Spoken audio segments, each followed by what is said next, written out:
Саламатсыздарбы, Кыргызстан телеканалын көрүүчүлөрү. Эфирде 21 октябрга алынган жаңылыктардын кечки топтому. Кызматыңыздарда мен Асель Болотбекова болмокчумун. Өкмөт башчы Садыр Жапаров элге кайрылуу жасап, 1 айлык экономикалык мунапыз жарыялады. Жогорку кеңештин депутаттарынын кезектеги жыйынында Кыргызстандын башкы прокурору Өткүрбек Жамшитовдун отставкасы талкууланды. Прокурорду мөөнөтүнүн мурда кызматынан бошотуу чечимин депутаттар бир добуштан колдошту.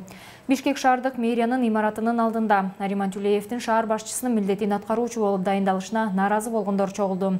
Чогулгандардын айрымдары Тюлеев менен сүйлөшүү жүргүзүүгө аракет кылышты. Ушул жана башка жаңылыктар менен алдыда кененирээк тааныша аласыздар. Жогорку кеңештин депутаттары башкы прокурор кызматына Курманкул Зулушевдун талапкерлигин жактырды. 84 депутат макул десе, 1 эл өкүлү каршы деген добушун берди.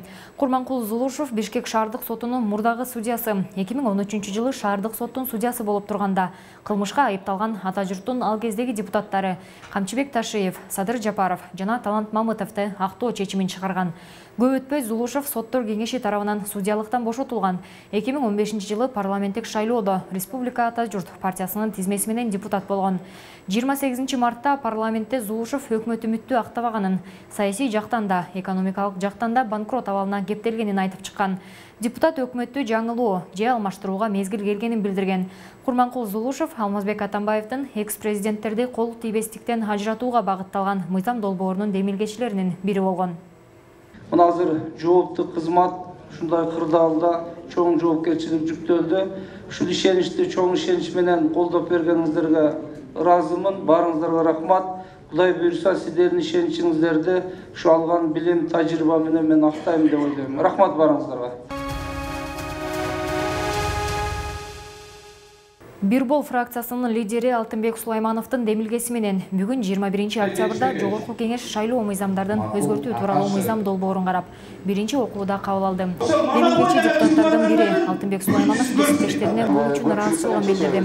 Демилгечи депутаттардын дагы бири Жанарбек Акаев депутаттарды 2-3 окуудан кароону кечиктирбей 22 октябрда кароону өтүндү. Шайлоо мыйзамдарын өзгөртүү тууралуу мыйзам долбоорунда номер 2 форма менен добуш берүүнү жокко чыгаруу, шайлоо босогосун 7%дан 3%га төмөндөтүү, шайлоо күрөөсүн 5 миллион сомдон 1 миллион сомго азайтуу сунушталган. Белгилүү болгондой, күрөөнү 5 миллион сомдон 1 миллион сомго азайтуу, босого 7%дан 3%га азайтуу,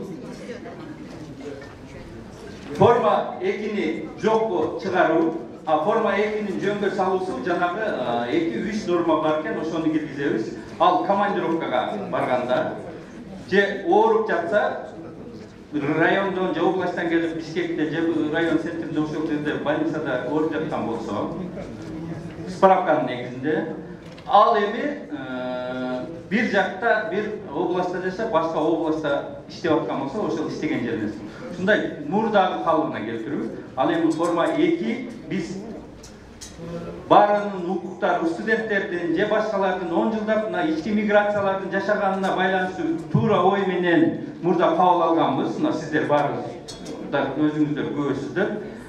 Бирок алды аша чаап иштетүү бул болуп кетти. 500 миңге жакын элди ташуу болуп кетти. Буну бир эле партиянын күнөөлөш менин оюмча туура эмес. 2 партиянын да күнөөлөш туура эмес, бирок 2-3 партиянын мүмкүнчүлүгү көбүрөөк болду. Парламент айыл чарба тамак аш, өнөр жайы жана мелиорация министри кызматына Тилек Токтогазиевдин талапкерлигин жактырды. Анын талапкерлигин кароо учурунда кээ бир эл өкүлдөрү буга чейин мамлекеттик кызматта иштебегенин сынга алышты. Бирок башкалары анын менеджерлик сапатын белгилеп, жаштыгына жана делгирлигине маани беришти. Токтогазиев суроолорго жооп берип жатып, аны министрлик кызматка премьер-министр Садыр Жапаров өзү чакырганын айтты. Натыйжада анын талапкерлигин депутаттардын баары бир добуштан колдоп беришти. Тилек Токтогазиев 30 жашта парламенттик шайлоодо Атамекен партиясынын тизмеси менен жарышка аттанган. Буга чейин министр Эркинбек Чодуев өз арызынын негизинде кызматтан кеткени кабарланган. Садыр Нуркожоевич тарабынан чакырылды. Анан сүйлөштүк. Кээ бир мисалы үчүн бизге кандай жетип аткан маалыматтар менен ал кишиге жетип аткан маалыматтар маалымат булактары ар кандай болот. Анан биз бири-бирибизди түшүнбөгөн маселелер болуп тур. Алардын баарын ачык бүгүн айкын сүйлөшүп алдык.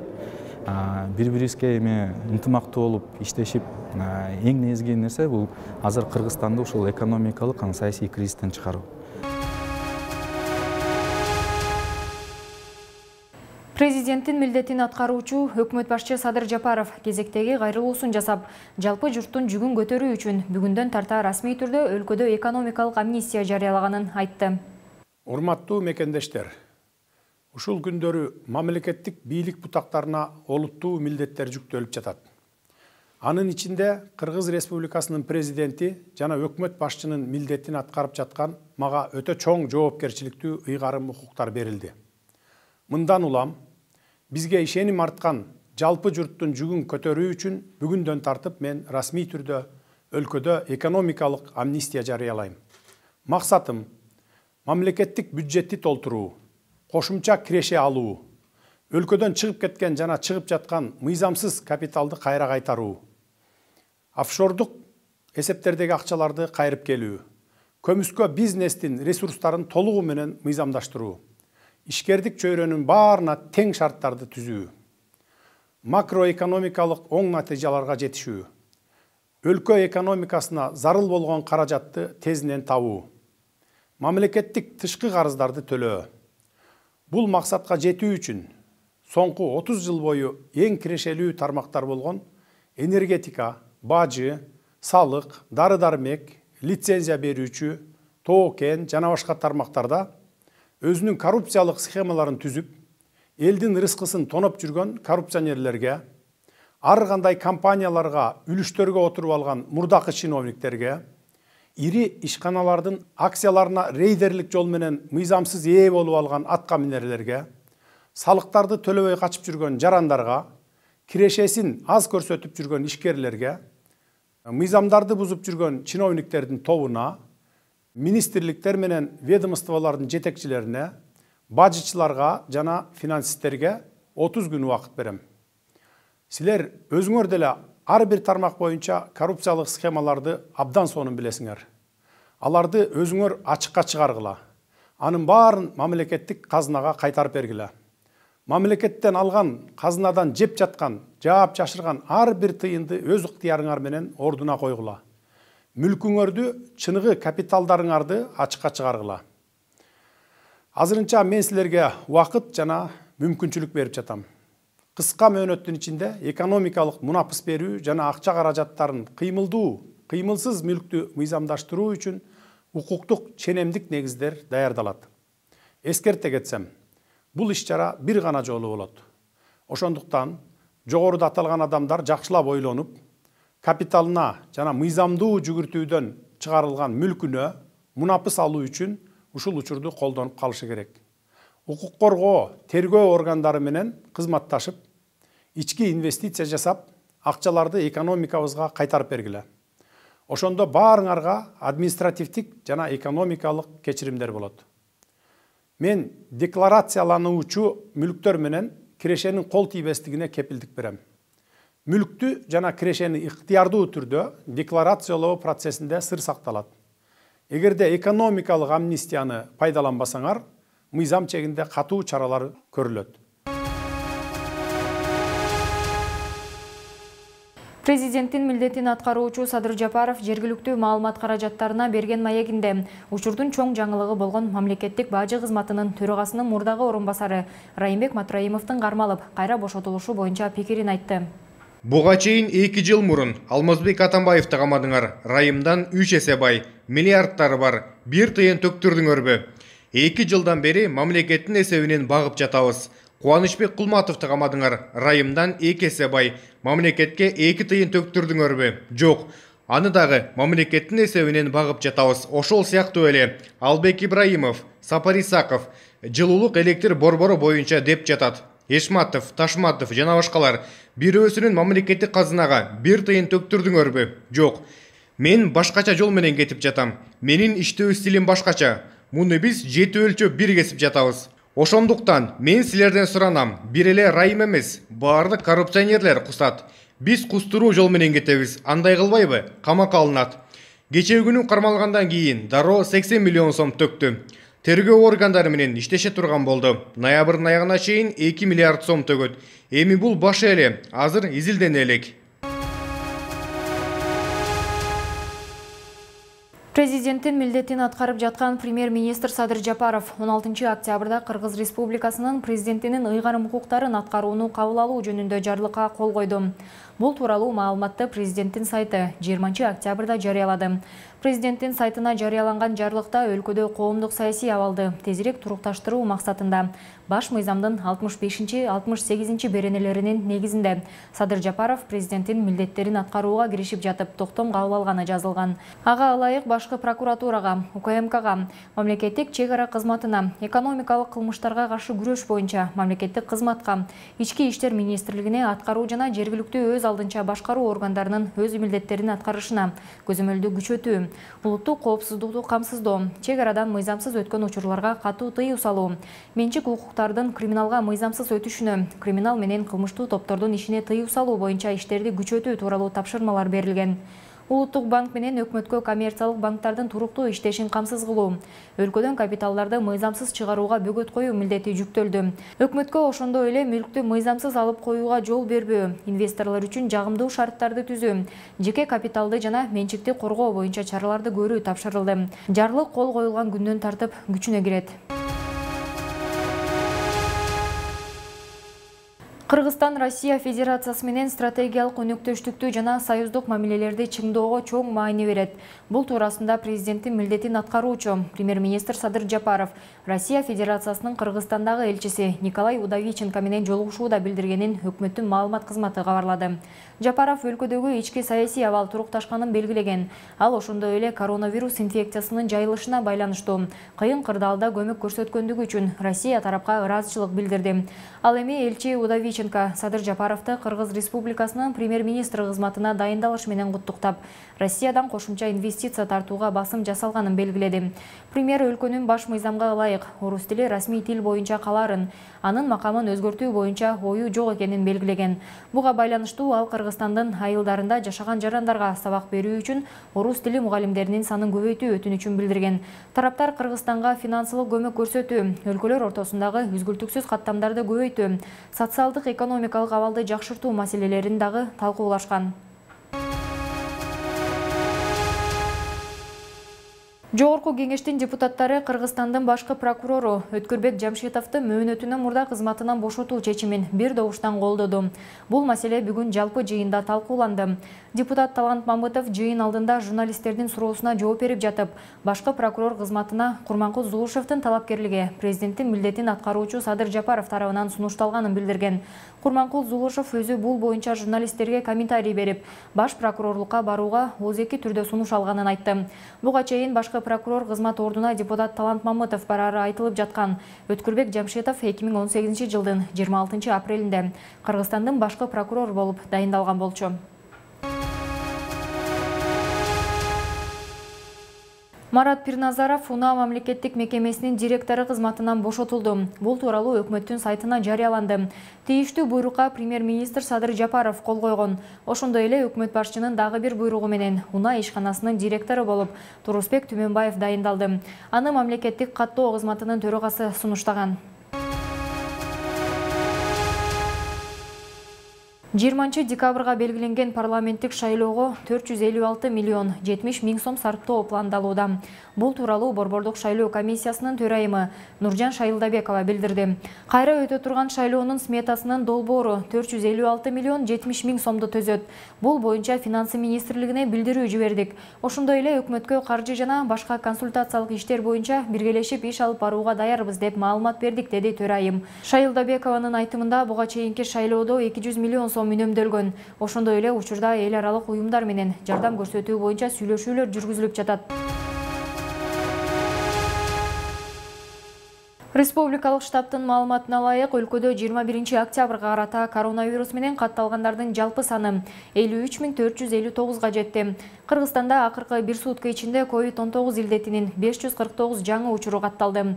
Бишкекте 125, Ош шаарында 37, Ош облусунда 82, Баткен аймагында 97, Жалал Абад жергесинде 117, Нарын облусунда 4, Таласта 10, Чүй өрөөнүндө 53, ал эми Ысык Көл облусунда 24 учур катталды. Акыркы сутканын ичинде Кыргызстандын аймагында дагы 305 бейтап сакайып чыкты. Өлкө боюнча айыккандардын жалпы саны 46444 түздү. 21 октябрда Кыргызстанда COVID-19 илдетинен 5 бейтап каза болду. Баткен облусунда 2 учур, Бишкек шаарында 3 учур. Коронавирустун курмандыктары ушуну менен 1118ге жетти. Бишкек шаардык мэриянын имаратынын алдында Нариман Түлеевдин шаар башчысынын милдетин аткаруучу болуп дайындалышына нааразы болгондор чогулду. Имарат алдында чогулгандардын айрымдары мэриянын ичине кирип, Түлеев менен сүйлөшүү жүргүзүүгө аракет кылышты. Мэриянын алдында жүздөй киши чогулган. Сүйлөшүүлөр мэрияда өтүп, ага шаар башчынын милдетин аткаруучу Нариман Түлеев өзү катышты. Ар кандай пикирлерден улам эки тарап чатакташа кетти. Чогулгандардын көбү Түлеевдин мэрдик милдетин аткаруучу болуп, келишим мыйзамсыз деп эсептешет. Мэрдин милдетин аткара турчу адамды шаардык кеңеш же Садыр Жапаров дайындашы керек. Эгер Түлеев шаарга жардам бергиси келсе, анда коомдук башталгычтагы кеңешчи боло берсин дешти чогулгандар.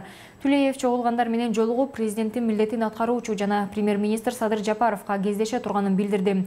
Түлеевдин тарапташтары нааразы болгондорго кайрылып, мэрдин милдетин аткара турган адамга убакыт жана мүмкүнчүлүк берүүнү суранышты.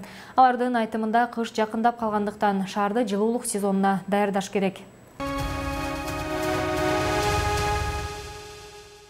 22-24 октябрда Кыргыз Республикасынын тышкы иштер министри Руслан Казакбаев иш сапары менен Россия Федерациясына барарын министрликтин маалымат кызматы билдирди. Аталган иш сапардын алкагында министр Казакбаевдин россиялык кесиптеши Россия Федерациясынын тышкы иштер министри Сергей Лавров менен эки тараптуу жолугушуусу болот. Алдыдагы сүйлөшүүлөрдүн жүрүшүндө саясий, соода-экономикалык, маданий-гуманитардык чөйрөдө жана коопсуздук жаатындагы кыргыз-орус кызматташтыгынын өз ара кызыкчылыкты камтыган ар тараптуу алака маселелери тууралуу сөз болору айтылган. 21 октябрда Кыргызстан мусулмандарынын азирети муфтийи Максатбек Ажы Токтомушев дин аалымдарына Айкөл орденин тапшыруу боюнча буйрукка кол койду. Ага ылайык аалымдар кеңешинин мүчөлөрү Абдышүкүр Ажы Нарматов, Садыбакас Ажы Доолов жана маркум дин аалымы аалымдар кеңешинин мурдагы мүчөсү Чубак Ажы Жалилов Айкөл ордени менен сыйланышты. Бул сыйлыктар 2020 жылдын март айында Бишкек шаарында өтүүчү Абу Ханифа мазхабынын Орто Азиядагы орду аталышындагы эл аралык конференцияда тапшырылмак. Иш-чара пандемияга байланыштуу белгисиз мөөнөткө жылдырылган. Бул аралыктарда көптөгөн асыл инсандарыбыздан, аалымдарыбыздан айрылдык. Сыйлыктарды тапшыруу пандемияга байланыштуу бүгүнкү күнгө туш келди, деди Максатбек Ажы Токтомушев. Ал Чубак Ажы Жалиловдун кыргыз элинин жан дүйнөсүн шарият көрсөткөн тартипте байытып, коом үчүн жасаган эбегейсиз эмгеги элдин эсинде түбөлүк сакталарын айтты. Чубак Ажыга берилген Айкөл ордени уулуна тапшырылды. Айкөл ордени Кыргызстан мусулмандарынын дин башкармалыгынын эң жогорку даражадагы ордени. Ал элдин руханий жан дүйнөсүн байытууга, мамлекеттин ынтымагын, тынчтыгын, бүтүндүгүн сактоого, ислам дининин баалуулуктарын жайылтып, элдер ортосундагы достукту бекемдөөгө кошкон салым үчүн тапшырылат. Бул сыйлыктар 2020 жылдын март айында Бишкек шаарында өтүүчү Абу Ханифа мазхабынын Орто Азиядагы орду аталышындагы эл аралык конференцияда тапшырылмак. Иш-чара пандемияга байланыштуу белгисиз мөөнөткө жылдырылган. Бул аралыктарда көптөгөн асыл инсандарыбыздан, аалымдарыбыздан айрылдык. Сыйлыктарды тапшыруу пандемияга байланыштуу бүгүнкү күнгө туш келди. Башкы прокуратура Кыргызстандын мурдагы президенти Алмазбек Атамбаев менен мурунку вице-премьер-министр Аскарбек Шадиевке карата козголгон кылмыш ишинин материалдарын сотко өткөрүп берди. Бул тууралуу мекеменин басма сөз кызматы кабарлады. Башкы көзөмөл органы Атамбаев менен Шадиевке карата коррупция, мыйзамсыз байоо, кылмыштуу кирешилерди адалдоо боюнча ачылган иштерди тергеп бүттү. Маалыматка караганда Бишкек жылуулук электр борборунун 5 миллиард 439 миллион 527 миң 482 сом зыянга учураткан. Учурда тергөө органдары тарабынан Атамбаевдин жана анын шериктештеринин башка мүлктөрүн табуу боюнча чаралар көрүлүп жатканы кабарланды. Шадиевке карата кызмат абалынан кыянаттык менен пайдалануу беренеси боюнча кылмыш иши козголгон. Ал КМШнын парламент аралык ассамблеясынын Чыңгыз Айтматов атындагы сыйлыгына 2017 жылы жогорку кеңештин эсебинен бөлүнгөн 30 миң доллардын уурдалганы боюнча айыпталган. Ошондой эле мамлекеттик чек арадан мыйзамсыз өтүү беренесине каралган белгилер боюнча да иш козголгон. Бишкек шаарындагы театралдык гүл бакчасында шаар тургундары үчүн орнотулган пианино белгисиз адамдар тарабынан кайрадан сындырылды. Пианиноны калыбына келтирүү мүмкүн эмес, зыян өтө олуттуу жана аны кайрадан алмаштырууга туура келет. Шаардык мэрия бул тууралуу укук коргоо органдарына арыз менен кайрылды. Эскерте кетсек, жакында белгисиз адамдар пианиноны бузуп кеткен. Алардын изи суу электе кармоого жетишип, мэрия укук коргоо органдарына арыз менен кайрылган. Бир айдан кийин сындырып кеткен адамдар жаңы пианиноны орнотушкан болчу. Алдыда эртеңки күндүн аба ырайы менен таанышып алыңыздар.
Дүйнөнүн жана Кыргызстандын жаңылыктары менен биздин 2020 чекит KG сайтыбыздан жана социалдык тармактагы баракчаларыбыздан тааныша аласыздар.